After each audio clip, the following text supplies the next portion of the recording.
السلام عليكم ورحمة الله وبركاته، وأهلا بيكم في رياكشن جديد ومباراة جديدة لمنتخب مصر دور الثمانية كوت ديفوار. إن شاء الله ربنا يستر ربنا يستر. ما رضيتش أجي لكم بإيدي فاضية المرة دي أنا وشيكا، عشان كده بعد ما الحلقة اللي فاتت طلبنا من كابتن أحمد عز إنه يطلع معانا. كابتن أحمد عز للأسف اعتذر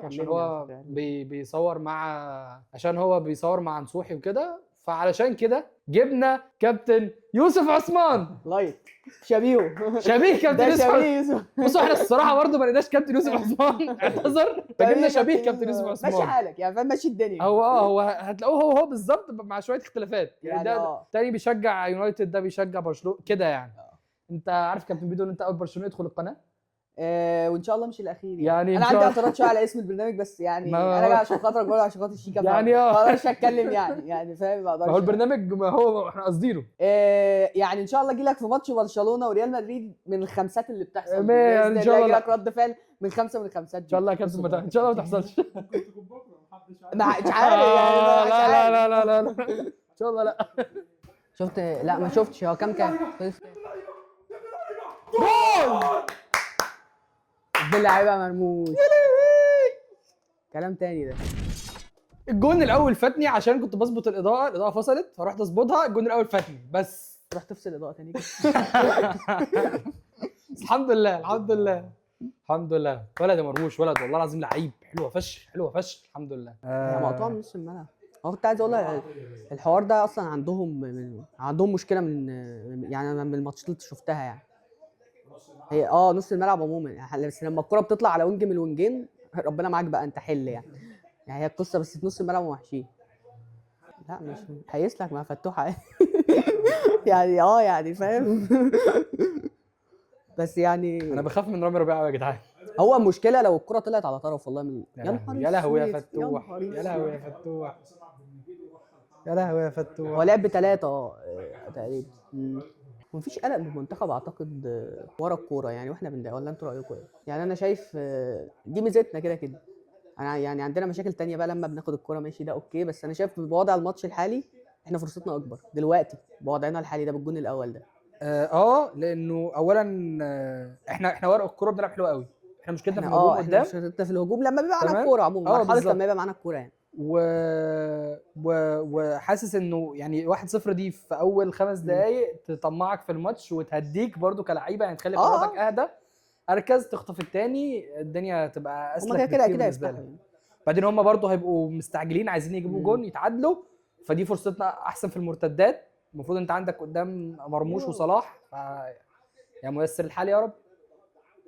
هي بصراحه لو حسام حسن كان بيرسم سيناريو الماتش وعايز يعمل احسن شكل ممكن لبدايه الماتش، ما كانش هتبقى احلى من كده صح يعني. هي متيسره.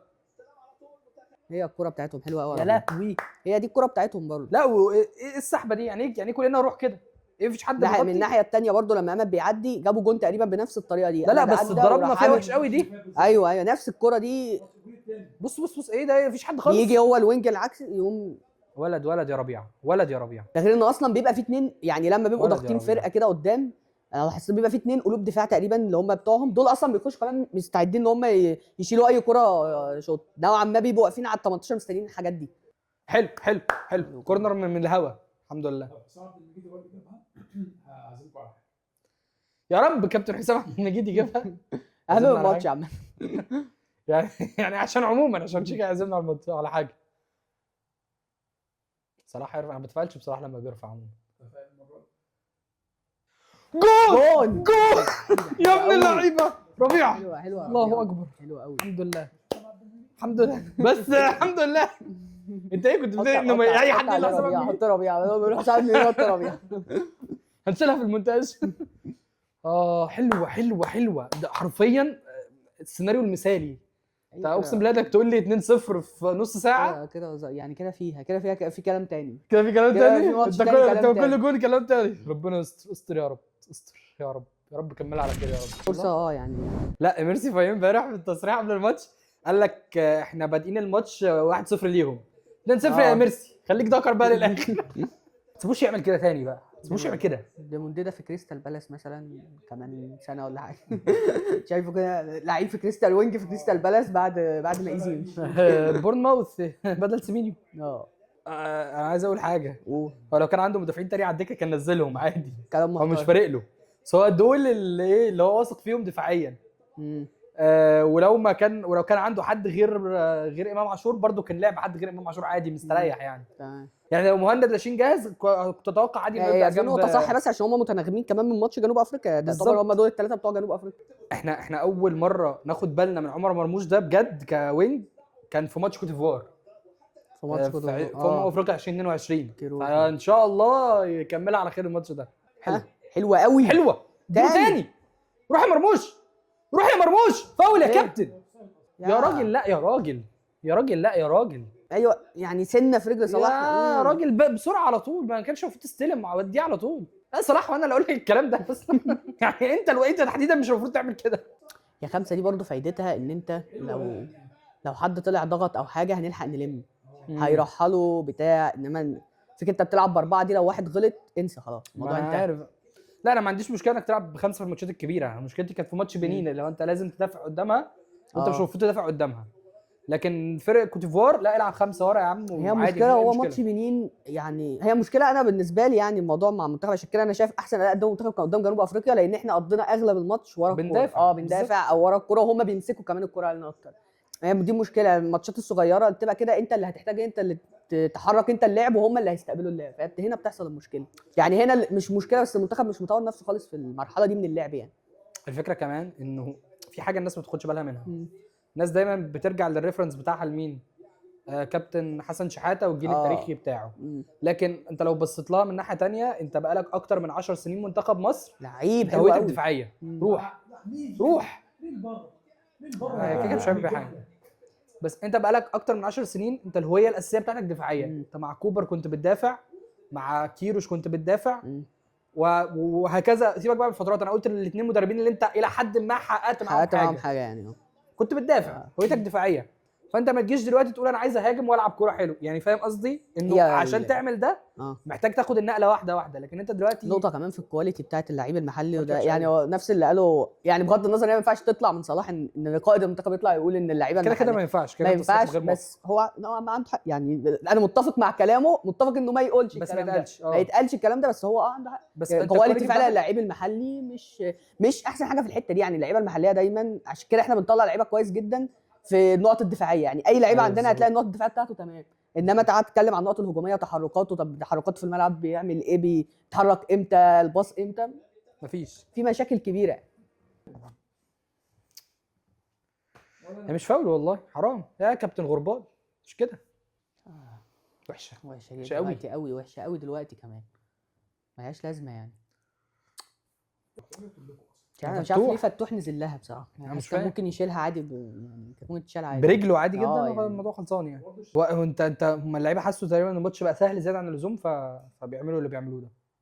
يعني ملهاش لازمه دلوقتي. هيضغطونا الخمس دقايق ولا الكام دقيقه اللي باقيين من الشوط دول. فكره انه اصلا انه يجي فيك جون دلوقتي، انت انك تطلع 2-0 غير انك تطلع 2-1 خالص. المشكله كمان 5 دقايق دول كمان، يعني ربنا يستر ما يجيش تعادل ولا يجي حاجه تبقى هتعمل مشاكل دي اكبر. يعني بالمناسبه انا مش شايف كابتن حسام ليه يد. يعني بعد ان انا تمام يعني مش متفق كليا مع كابتن حسام، بس انا شايف ان هو ده اللي موجود. بس هو انا شايف ان هو ملوش يد. يعني دي القماشه يا كابتن، هي دي القماشه. وغير كده كمان يعني تاثير منتخب او مدرب المنتخب عموما على الفرقه عمره ما بيبقى زي النادي. ودي نقطه بس الناس بتخلط بينها دايما. فيش يعني غير ان مفيش مدرب اصلا بيطور لعيب كده في المطلق. في المنتخب كمان بالذات صعب قوي. لا صح. بس هو الفكره ان انت حتى لما بتيجي تقارن انت لعيبتك بلعيبه المنتخبات اللي جنبك، انت بتلعب كوت ديفوار بالظبط. شوف عندها كام محترف. شوف عندها كام هل يعني هل مدرب كوت ديفوار خد امد لا ما امد اتطور في مانشستر. هو جاي متطور، هو جاي متطور جاهز. هي المنتخب اكتر بيبقى منظومه. انت بتحط يعني مع الناس سواء المسؤولين في الاتحاد او بتحط الاستراتيجي بتاعت انت عايز تلعب كوره شكلها عامل ازاي وهكذا من هذه بس احنا في الاتحاد عارفين حوار الاستراتيجي ده. يعني مش عارف يعني حاسس يعني تراجعت شويه بعد ما قلت. حاسس انه لا يعني بس حاسس الاتحاد عندنا ما عندوش لا فكره ما هو منعكس برضه على بص هي معطلاهم. فتوح لما طلع عليه، ربيعه طلع غطى وراه، خلاص الاثنين اللي هنا دول ما عملوش زياده. حتى لما نص الملعب راح زاد برده هناك، امام تقريبا اللي زاد معاه. حلوه هاني، حلو حلوه قوي. حلوه استلم لامام. ها هات فاول، هات حلو. انذار. طيب هات انذار. اقول لك اكتر حاجه بحبها في حسام حسن انه اللي بيعمله ده، انه قاعد طول الماتش عمال يزعق بس. انا يعني تمام، بس انا بحس يعني احيانا بحس بقى اللي هو ليه يا معلم عامل نفسك كده. لا هو لو ما عملش كده لعيبه هتنام شويه والله. يعني. هو بجد لو ما عملش كده لعيبه هتنام. هو غلط اللي بيعمله لصحته العامه لا يعني. انا بحس بالضغط، يعني انا بحس ان انا مضغوط. ما هو تخيل بقى اللعيبه في الملعب عاملين ازاي. ماشي، ما ما هو دي حاجه حلوه. يعني لو حد فرقع في وسط الملعب في اللي بيحصل ده هتبقى بص يعني هنمشي طبعا دي يعني مش هقول لك لطيف. طبيعه اللاعب المصري، طبيعه البني ادم المصري تحت انه ما ضغط بيشتغلش غير تحت ضغط. يعني فاهم؟ هو ما بيشتغلش غير تحت ضغط. مم. عمرك عرفت عن مصري بيسلم حاجه غير لو في ديدلاين؟ حلوه، روح يا امام، روح يا امام. ابن اللعيبه، ابن اللعيبه. حلو يا ولا حلو قوي. صراحه جاب الجون بقى خلاص. هو بقى بيجيب جون كل ماتش. حلوه والله العظيم حلوه. يا رب كملها يا رب، كملها يا رب. بس الجون ده فاهم، ده الجون ده اللي يريح اللي حصل فينا في اخر الشوط الاول. يعني بجد ده تمام، احنا تمام كده. ما هو لعيب. ما بحبش امام عاشور. ليه؟ ما بحبش امام عاشور خالص. ليه؟ والله انا ما بحبوش، انا ما بحبوش ولا بحب لعبه. يعني انا مش ما بحبش فكره ان بيتقال عليه احسن، ده احسن رقم 10 في مصر. ما هو لا، هو احسن لاعب كوره في مصر. هو أنا- حاليا أنا احسن لاعب أختلف- كوره أنا بيلعب جوه أختلف مصر. كتير بصراحه. ما انا عندي مشكله في دي. ليه؟ انا متفاهم ان مفيش احسن منه. هو بجد مفيش احسن منه. ايوه ما هي دي مشكلتي. ان امام بقى مفيش احسن. يعني احنا انتقلنا من عبد الله السعيد والحاجات دي لحد ان امام بقى احسن لعيب. يعني اسف، لا مواصفات امام طيب كلاعب كوره ممكن محدوده اقول حاجه؟ شوية. امام مهاريا هو بالنسبه لي احسن من عبد الله السعيد 100 مره. لا انا بالنسبه لي عبد الله السعيد انا عبد الله السعيد آخر الجيل عبد الله السعيد لعيب جامد، احسن واحد من اجمد من اجمد نمر 10 اللي جم في مصر. بس امام كمهاريا هو اعلى من عبد الله السعيد. هو انا تمام. عبد الله السعيد ممكن سابق بالفكر بكتير طبعا، انا معاك. بس ما دي ماشي، بس لا يعني مش يعني فاهم. لا هو عبد الله السعيد فضل سنين ملوش بديل عشان هو حرفيا انا مش يعني انا شباب بيعمل اساسيات. انا هو مش بيعمل اساسيات صح. انا اكيد مش لدرجه ان انا اقول يعني ان امام عاشور لعيب وحش او حاجه شبه كده، بس يعني مش شايف ان ده البيك، ان ينفع يتقال ان ده البيك. يعني لو ده البيك هنا، ما هي دي مشكله. ما احنا ما عندناش يا كابتن، ما عندناش حد ذاتي بصراحه. دي حاجه بتضايق يعني. الفكره كابتن دي لما بيدو. بفتكرها بتضايق. كابتن بيدو والله ما عندناش. ما هي يعني ما نستعبطش بقى. لا يا جدعان في ايه يا جدعان؟ يا جدعان ايه القرف ده؟ ايه القرف ده؟ يعني الكورتين العرضتين الوحيدين اللي اتلعبوا علينا جونين ازاي يعني؟ احنا بنلعب بخمسه ورا. لا وحش قوي ده. ايه ده؟ ايه ده يا حمدي يا فتحي؟ ايه ده؟ في ايده، في ايده، مش في ايده.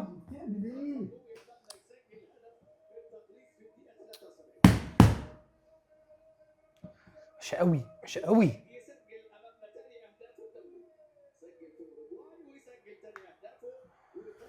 دخلناهم الماتش بجونين. احنا اللي دخلناهم جونين بالظبط. جونين يعني هم ما تعبوش فيهم. قطه كان لازم يروح لانه هيديك حلول، هيعمل اي حاجه، هيديك عمق، بيلعب في كذا مركز، عنده خبرات يعني. لا الواد جامد ما شاء الله. السنه اللي فاتت كان عامل اداء حلو قوي مع بيراميدز. ان احنا هنجيب في كوت ديفوار 3 اجوان، تقول له بس عبط. طيب الماتش لو خلص 0-0 هو كان 1-0 يعني، عارف انت. لا بس انا السيناريو ده تمام. كده السيناريو ده بالنسبه لي يعني انا مبسوط موت يعني. يعني انا كنت شايفها هي ما تمشيش اصلا الا كده. ده احسن ماتش لنا في البطوله. لا انا بالنسبه لي كمان انا ما كنتش شايف طريقه ان المنتخب هيظهر كويس او كويس. لا هي دي الطريقه الصح بالشكل ده. هي دي الطريقه الصح. بس امسك نفسك، امسك نفسك، امسك نفسك يا جماعه. ده احسن ماتش صراحه من اول بطوله حرفيا يعني. من اول بطوله صلاح ما كانش جه. ده اول ماتش صلاح يجي فيه، عشان تعرفوا ان احنا حقانين. لما صلاح بيلعب كويس بنقول له كويس، صلاح بيلعب وحش بنقول له وحش. يا سلام، بحب قوي الانذار بتاع الشناوي ده. اهم انذار الشناوي يشوف مصطفى غربال يقول لك والله ما بتحرك الا لما اخد انذار. مش لاعب يا عم، تعالى انت والانذار بتاعك. هو اهم انذار في تاريخ مصر ده مين ده مين ده؟ صلاح محسن. صلاح محسن مش عارف. حلو ماشي. حلو قوي كده. والله عملوها الرجاله. شوف السنغال على ايه بقى. يلا والله عملوها الرجاله الحمد لله. انا مرضي، انا مرضي ومبسوط. لا تمام. واعتقد ان ماتش السنغال يعني لو قدمنا نفس هذه النسخه من ماتش جماعه السنغال ارجوكوا اللي ما كانش بيتفرج عليها من اول بطوله، اللي ما كانش بيشجع مصر من اول بطوله، الادمن كل الصفحات اللي بتاعه المنتخبات التي تواجه منتخب مصر، ارجوكوا كملوا في اللي انتوا بتعملوه. ما حد يعني انا، لو حدش بيتفرج من اول بطوله ما تتفرجوش، مش لازم مش لازم بقى البناويت يروحوا الكافيهات الحاجات الشقيه دي اللي بيعملوها. محدش يعمل كده ارجوكوا، سيبونا نكمل، سيبونا نكمل على خير. احضروا لنا السنغال الان، انا عايز العب السنغال حالا. ما تزودش قوي عشان ما تجيبوهمش دلوقتي، ممكن أوي. تجيبوهم بكره بس نكون ريحنا شويه الحمد لله. وكده هاتوهم واحنا قدها وقدود ان شاء الله. الراجل ده جامد قوي، وانا بحبه وهو بيتكلم في الكوره وبستمتع معاه، الله رغم ان هو برشلوني ولكن شهاده كبيره في حقنا والله. انا بحبه بس يعني. بس جينا بنيجي في ايوه برامج بيجي في ميري برامج. وملكي وعشان نروح الرياضيه عشان- والتكاتف والحاجات دي مظبوط يا كلها، كابتن بيتر. وما بنقولش حاجه اهو. بس يعني ان شاء الله ربنا يرزقنا برياكشن فيه 5 لبرشلونه ولا حاجه، نبقى هنا من قلب المعركه. ان شاء الله، ان شاء الله، لا ان شاء الله مش هيحصل. نشوفكم الحلقه الجايه في رياكشن جديد ان شاء الله، ماتش السنغال لما ناخد بطارنا وننتقم. يلا سلام.